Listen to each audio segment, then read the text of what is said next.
Bienvenue sur le podcast Investir Simple, anciennement Mon Budget Zen, le podcast où l'on parle d'investissement de manière simple, sans cravate et sans jargon financier.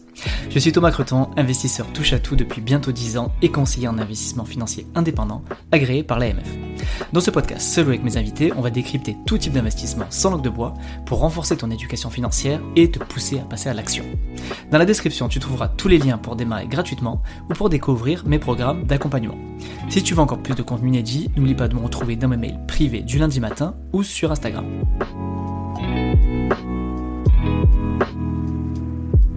Bonjour et bienvenue à toutes et à tous dans ce nouvel épisode du podcast Investir Simple, premier épisode de 2024.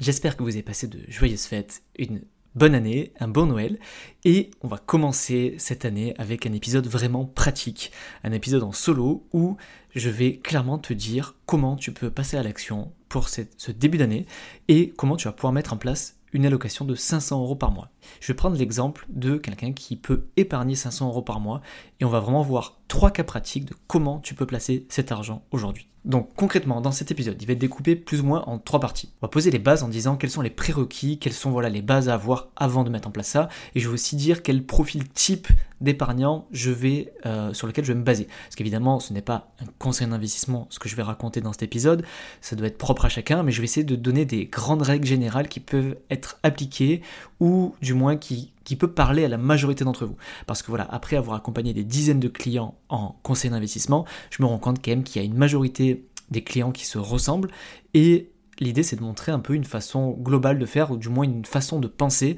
que tu vas pouvoir utiliser, des idées que tu vas pouvoir piocher pour l'adapter à ta situation. Donc on va déjà commencer par expliquer quels sont les prérequis et faire des disclaimers et un peu expliquer pour quel type de profil de risque, d'horizon de temps je vais parler de ces allocations-là. Ensuite, on va parler clairement de comment allouer ces 500 € par mois. Je vais décrire 3 stratégies, on va dire de la plus passive à la plus active, même si tu vas voir qu'en réalité, c'est pas très actif, c'est juste la mise en place qui demande un peu plus de gestion, mais après, c'est tout automatisé. Et en fin d'épisode, je vais te dire concrètement, moi, comment je place ces 500 € par mois. Alors, je t'expliquerai, il y a des petits détails, c'est pas exactement 500 € par mois que je place, mais je vais t'expliquer comment moi je fonctionne à titre perso. Donc, on va commencer cet épisode par déjà définir quelques prérequis. Comme souvent, tu dois le savoir, avant je parlais de gestion de budget, j'accorde toujours une importance importante, c'est avant même de penser à placer ces 500 € par mois, la première chose que tu dois avoir, c'est une épargne de précaution. Une épargne de précaution, généralement, on recommande entre 3 à 6 mois de salaire ou 3 à 6 mois de dépenses en cas de gros imprévus, en cas de coupure de salaire, en cas de changement de travail, bref. Peu importe ce qui peut t'arriver, c'est de l'argent dont on va parler aujourd'hui, les 500 € par mois, c'est des choses dont tu ne dois pas avoir besoin dans les 5, 10, 15, 20 ans, parce qu'on va aller chercher des placements qui vont être rentables, espérons-le, et donc il faut un horizon de temps vraiment important. Donc tu dois avoir ton épargne de précaution de 3 à 6 mois dans l'idéal. Même si tu peux après l'adapter à ta situation, si tu as déjà un peu d'épargne de précaution mais que tu ne l'as pas complètement complété, tu peux déjà commencer à peut-être t'inspirer de 2-3 trucs que je vais dire, mais avec des montants beaucoup plus faibles, mais il faut que tu partes du principe que la priorité doit être la constitution de ton épargne de précaution pour éviter du coup de devoir retirer en urgence de l'argent dont tu aurais besoin, qui peut engendrer finalement une vente pendant une éventuelle baisse des marchés par exemple. Ensuite, l'autre prérequis c'est un horizon de temps long terme, donc je viens de le dire, mais minimum 10 ans, 10 à 20 ans, c'est vraiment l'idéal pour les types de placements dont on va parler. Ensuite, en termes de profil de risque, donc c'est là où clairement ça peut pas être, c'est un peu la raison pour laquelle je ne peux pas dire que c'est du conseil d'investissement, parce que je ne connais pas ta situation, tes objectifs, ni ton profil de risque, je ne sais pas si tu es prudent, équilibré ou dynamique, mais on va partir du principe qu'on va faire ces allocations pour un profil équilibré. Donc bien sûr, à toi après d'adapter, de monter, descendre un petit peu les pondérations que je vais dire en fonction de ton profil de risque. Autre chose, je ne vais pas parler de PER, du plan d'épargne retraite, parce que à titre perso, je n'en ai pas, j'en ai déjà parlé, il y a des avantages, bien sûr, à avoir un PER, notamment le côté fiscal, en fonction de votre tranche marginale d'imposition. Je ne vais pas y revenir, mais partir du principe que tout ce que je vais dire pour l'assurance vie peut être transposable pour le PER, parce que le PER, c'est un peu le cousin de l'assurance vie, du moins sur les PER assurantiels, parce qu'on peut mettre les mêmes choses dedans. Donc si par exemple tu n'as pas d'assurance vie, mais que tu investis plus sur le PER, tu peux utiliser un peu ce que je raconte sur l'assurance vie sur le PER. Ensuite, sur les objectifs supposés qu'on va viser, alors encore une fois, je ne les connais pas les tiens, donc ce n'est pas un conseil, mais les objectifs qui reviennent le plus souvent dans ma communauté, c'est préparer la retraite, atteindre la liberté financière, donc une retraite anticipée, ou alors simplement construire un patrimoine, préparer le futur des enfants, ou alors encore optimiser ses investissements actuels. Et ensuite, aussi, sur la partie immobilier, parce qu'on va parler d'immobilier, je vais faire toujours deux cas. Je vais partir du principe que soit vous ne voulez pas faire d'immobilier physique, et donc dans ce cas-là, on va parler de SCPI, ou alors vous avez un projet IMO physique, donc soit pour de l'IMO locatif, soit pour une RP, et je vais faire les deux cas à chaque fois. Et dernier disclaimer avant de démarrer, donc voilà, évidemment, ce n'est pas un conseiller d'investissement, à vous de faire vos propres recherches, de vous faire accompagner, si vous souhaitez être conseillé de manière personnelle sur votre patrimoine, ce n'est pas un conseil, c'est vraiment des idées d'allocation que je vais vous donner, à vous de piocher les bonnes ou les mauvaises idées qui peuvent vous intéresser. D'ailleurs, j'en profite pour te dire que du coup, si tu es intéressé pour que je t'accompagne sur le placement de tes investissements et ton allocation, pour l'instant, je ne prends plus de nouveaux clients, du moins jusqu'à février-mars, du moins jusqu'à la naissance de mon deuxième enfant, parce que j'ai été débordé, j'ai beaucoup de monde, mais j'ai mis en place une liste d'attente, donc je t'invite à aller checker mon site internet, Investir Simple. Quand tu demandes le rendez-vous découverte, tu peux t'inscrire sur les liste d'attente et tu feras partie des premiers prévenus quand les places se libéreront. Ensuite, sur le dernier prérequis, c'est je vais partir du principe aussi qu'on part de zéro, c'est-à-dire qu'on ne va pas parler d'optimisation de patrimoine existant, parce que ça dépend de chacun évidemment. On part du principe que vous partez de zéro, c'est-à-dire qu'aujourd'hui vous démarrez dans la vie active, vous avez la trentaine, ou même, vous pouvez même être plus vieux, vous pouvez avoir 40-50 ans, mais vous n'avez pas forcément constitué de patrimoine, vous n'avez pas forcément déjà des CPI ou de bourse, et on va partir du principe qu'on va se concentrer sur les deux actifs principaux que sont l'immobilier et la bourse. Donc sur l'IMO, on va parler de SCPI ou d'apport pour un projet immobilier, et en bourse, on va clairement se concentrer sur les ETF. Parce que, vous devez le savoir, c'est quelque chose de passif, ça a beaucoup d'avantages, et c'est quelque chose qui est vraiment la plupart du temps adapté pour ceux qui n'ont pas le temps ni les connaissances de suivre les marchés financiers. Même si bien sûr pour les gens un peu plus avancés, le stock picking peut aussi être très intéressant. Et on va aussi mettre une petite partie d'exotique en fonction du risque et du temps que tu souhaites prendre, mais pas sur toutes les stratégies. Donc concrètement, comment allouer 500 € par mois en 2024 ? Donc, on va faire 3 stratégies. On va partir de la plus basique, on va dire pour les plus fainéants d'entre vous, pour ceux qui n'ont vraiment pas envie de s'embêter, à ceux qui sont un peu plus avancés et qui ont peut-être un peu plus de temps pour gérer leur patrimoine, ou du moins pour la mise en place de la stratégie. Donc, stratégie numéro 1, méthode numéro 1, appelez-la comme vous voulez, c'est la basique, c'est qu'on va mettre, donc sur 500 €, on va le découper assez bêtement, on va mettre 200 € en immobilier, 200 € en bourse et 100 € de manière sécurisée. Les 200 € en IMO, comme je vous l'ai dit tout à l'heure, ça dépend de si vous voulez faire de l'immobilier physique ou pas. Donc si c'est de l'immobilier physique, c'est 200 € en virement sur un livret A ou un support complètement sécurisé, livret A, LDD, peu importe, ou même le fonds euro de l'assurance vie, qui vous permettra de constituer votre apport pour l'immobilier.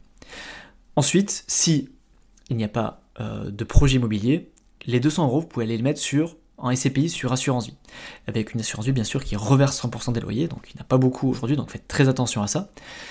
Sur la bourse, les 200 €, ils iront en ETF via aussi l'assurance vie. Et les 100 € sécurisés plutôt sur le fonds euro ou un fonds monétaire d'assurance vie. Donc tu l'as compris, la stratégie basique, l'idée c'est d'avoir un seul support pour tout gérer, une seule enveloppe fiscale, et c'est l'assurance vie. Parce qu'un des gros avantages de l'assurance vie, c'est justement une enveloppe multi-support, donc on peut mettre tout au même endroit, on peut mettre tous les actifs au même endroit. Donc on mettra 500 € sur l'assurance vie, où on aura 200 € sur des CPI tous les mois, 200 € sur des ETF, et 100 € en fonds euros. Donc ça c'est le gros avantage, c'est que la stratégie basique, c'est que ça te permet de pas te prendre la tête, tu as un virement automatique qui part 500 € sur une assurance vie, et t'as automatiquement ton allocation d'actifs qui peut être fait au sein de la même enveloppe. Il y a des inconvénients, et on va en parler dans la stratégie 2 et 3, mais celle-là, c'est la façon la plus simple finalement de faire une allocation de 500 €, parce que tu n'as qu'un support à gérer, qu'une enveloppe fiscale à gérer. Ensuite, la stratégie 2, l'intermédiaire, on va partir sur la même allocation que la stratégie 1, c'est-à-dire 200 € immobilier, 200 € en bourse, 100 € en sécurisé. La seule différence, c'est que les 200 € en bourse, on ne va pas les mettre sur l'assurance vie, mais on va les mettre sur le PEA. Pourquoi le PEA ? Parce que c'est une enveloppe fiscale comme l'assurance vie, c'est-à-dire qu'il n'y a pas de frottement fiscal, tant que l'argent reste dans l'enveloppe, on ne paye pas d'impôt sur les gains et la plus-value, on peut réinvestir les gains, donc on fait marcher les intérêts composés, tout ça. Et au bout de 5 ans, on peut sortir l'argent sans payer d'impôts, comme l'assurance vie qui est au bout de 8 ans. Mais le gros avantage qu'il y a sur le PEA, c'est que c'est vraiment une enveloppe faite pour investir en bourse. C'est-à-dire que tu n'auras pas de frais de gestion, par exemple, contrairement à l'assurance vie. Donc, l'assurance vie, c'est très bien, ça a plein d'avantages, notamment le côté multi-support, et ça n'a pas que ça comme avantage, bien sûr, il y en a plein d'autres. Mais par contre, il y a des frais de gestion sur une assurance vie. Même les meilleures assurances vie aujourd'hui du marché proposent 0,5% de frais de gestion. Alors que sur les bons PEA, alors encore une fois, il faut savoir choisir bien sûr les bonnes assurances vie et les bons PEA, hein. Mais sur les bons PEA, tu n'as pas de frais de gestion. Tu auras uniquement des frais de courtage. Pareil, suivant les PEA, tu as des plus ou moins chers sur les frais, mais sur le PEA, tu n'as pas de frais de gestion. Donc c'est-à-dire que tu n'as pas de frais récurrents sur le capital. Et donc ce qui te permet quand même de faire des économies sur le long terme. Donc si je récapitule la stratégie intermédiaire, on aura toujours 200 € en immobilier, donc soit en SCPI sur l'assurance vie, soit sur le livret A pour un apport immobilier physique. 200 € toujours en bourse, mais via le PEA, et 100 € de manière sécurisée, plutôt sur le fonds euro de l'assurance vie.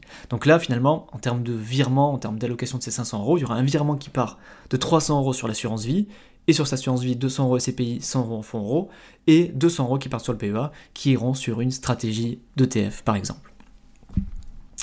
Ensuite, la stratégie avancée, on reste sur, pareil, 200 € en bourse, 200 € en IMO. Sur la partie, on prend un peu plus de risque quand même sur celle-là, donc on se rapproche un peu plus d'un profil un peu plus dynamique. Au lieu de mettre 100 € sur le fonds euro, on va mettre juste 50 € sur le fonds euro, et 50 € qu'on va partir sur des placements un peu plus exotiques. Donc les 200 € en bourse, là on complique encore un peu la chose, on va pas mettre 200 € bêtement sur le PEA, on va découper entre 100 € sur le PEA et 100 € sur le compte titre.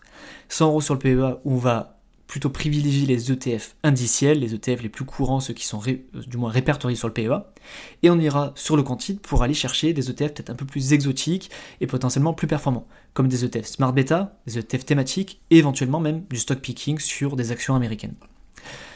Sur l'immobilier, on reste pareil, c'est si un projet IMO, 200 € sur le livret A, et si pas de projet IMO, on peut aller sur des SCPI. Là aussi, on rentre un peu plus dans le détail, c'est-à-dire soit on s'embête pas et on reste sur l'assurance vie, qui reverse bien sûr 100% des loyers, ou alors on peut aussi partir en direct et faire des versements programmés sur des courtiers en SCPI, comme par exemple Louvinvest, comme par exemple Ramify, qui permettent d'avoir des SCPI sans frais d'entrée, qui permettent d'avoir des SCPI avec du cashback. Donc après, sur qu'est-ce qui est le mieux entre direct ou assurance vie sur les SCPI, je ne vais pas détailler maintenant tous les avantages et inconvénients, parce que j'ai une formation de 4 heures sur le sujet qui s'appelle SCPI Express, que je vous invite à consulter si vous voulez en savoir plus. Mais grossièrement, ce qui va faire le choix, ça va être la fiscalité. Généralement, quand on est sur une TMI supérieure à 30%, il faut commencer à se poser la question de ce qui est mieux entre l'assurance vie directe et même sur les autres options possibles, comme le faire à crédit, en propriété. Enfin bref, il y a plein de façons de faire. Mais sans rentrer dans le détail, on peut, après voilà, si on veut en fonction de notre profil, on peut aller soit sur l'assurance vie ou en direct. Sur la stratégie avancée, parce que je pars du principe qu'on a un peu plus de temps pour gérer, donc de mettre en place les choses. Je n'ai pas parlé sur la stratégie intermédiaire ou débutant, parce qu'on partait du principe qu'on voulait faire du ultra passif. Et ensuite sur la partie exotique, donc là 2 idées bien sûr, c'est pas du tout des conseils, 2 idées de placement exotique qu'on peut automatiser. Ça peut être par exemple sur de la crypto-monnaie, aller sur faire du DCA sur du Bitcoin ou des indices crypto, ou encore par exemple l'immobilier fractionné ou du crowdfunding immobilier, où on peut maintenant investir à partir de quelques dizaines d'euros, donc on peut aussi éventuellement alimenter progressivement. Et il nous reste 50 € sur le fonds euro ou le fonds monétaire. Donc si je récapitule, sur la stratégie avancée, les virements de ces 500 €, il y aurait 100 € sur le PEA pour plutôt une stratégie d'ETF indicielle, 100 € sur le compte titre pour une stratégie d'ETF un peu plus exotique comme des smart beta ou thématiques ou éventuellement du stock picking. Il y aurait 200 € donc, qui partiraient soit sur le livret A pour l'immobilier si vous avez un projet IMO, soit 200 € pour les CPI, soit sur l'assurance vie ou alors en direct, et 50 € ensuite qui soient dispatchés sur de la crypto, l'immobilier fractionné, du crowdfunding immobilier. Bref, j'en cite que 3, mais il y en a bien sûr bien plus d'investissements exotiques. Et 50 € qui partiraient sur l'assurance vie, sur le fonds euro ou le fonds monétaire. Donc voilà pour les 3 exemples de stratégies pour placer 500 €. J'espère que ça peut vous donner des idées. Alors je récapitule, j'ai fait de la plus basique à la plus avancée. Donc sur la plus basique, en gros, on met 500 € sur l'assurance vie et on utilise le côté multi-support pour avoir une allocation diversifiée. Dans la stratégie intermédiaire, la grosse différence c'est qu'on va plutôt utiliser le PEA pour la stratégie en bourse pour économiser les frais de gestion. Et sur la stratégie avancée, là on rentre beaucoup plus dans le technique, on utilise à la fois le PEA, à la fois le compte titre, à la fois l'assurance vie, à la fois les SCPI en direct, à la fois l'exotique et les cryptos. Donc là l'idée c'est vraiment de tirer profit de toutes les enveloppes pour leurs avantages.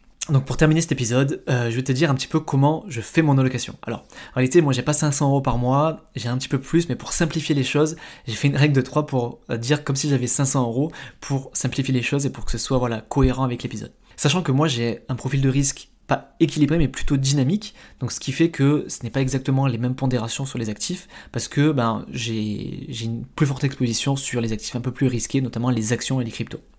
Donc j'ai 300 € qui partent en actions tous les mois, 200 € sur un PEA, où je découple ces 200 € avec à la fois des ETF indiciels et à la fois des actions à dividendes.